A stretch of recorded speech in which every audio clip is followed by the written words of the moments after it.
सिंधुदुर्ग जिल्ह्यातील कणकवली शहरातील तेलीआळी येथे उद्योजक प्रशांत उपरकर यांच्या दुकानात उपलब्ध असलेल्या पागल पंक्ती या सोड्याला ग्राहकांकडून चांगला प्रतिसाद मिळत आहे।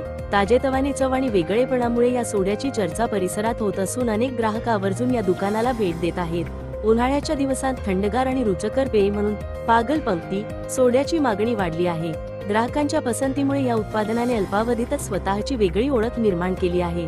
प्रशांत उपरकर यांनी ग्राहकांना दर्जेदार सेवा आणि उत्तम उत्पादने उपलब्ध करून देण्यावर भर दिला असून त्यांच्या दुकानात विविध प्रकारचे शीतपेय व इतर खाद्यपदार्थही उपलब्ध आहेत। कणकवली व परिसरातील नागरिकांनी एकदा तरी तेलीआळी येथील प्रशांत उपरकर यांच्या दुकानाला भेट देऊन पागल पंक्ती सोड्याचा आस्वाद घ्यावा असे आवाहन करण्यात येत आहे।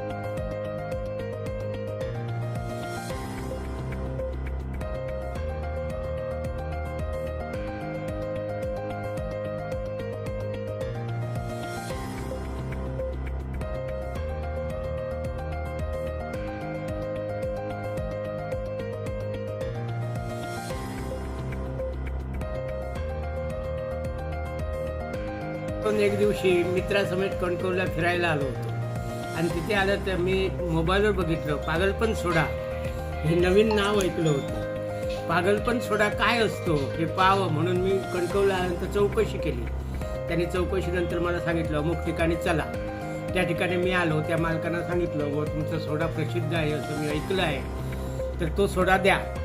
त्यावर त्याने तो सोडा दिला, मी पिला अर्धा आणि त्याने काहीतरी भुतूर जे टाकलं आणि त्यावेळी मी प्यायला जर गेलो तर फार वेगळंच वाटलं। पण पिल्यानंतर खरोखरच मनाचं समाधान झालं की जे नाव ऐकलं त्या नावाप्रमाणे काहीतरी त्या सोड्यात आहे आणि मनाला आणि जीवनाला खरोखरच समाधान लाभल्यासारखं वाटलं। त्यावेळी मी इतरांना असं म्हणतो, तुम्ही जर कणकवलीला गेलात तर त्या दुकानाला मुद्दाम भेट द्या आणि तो पागलपण सोडा काय असतो याचा अनुभव घ्या अशी माझी प्रत्येकाला विनंती आहे।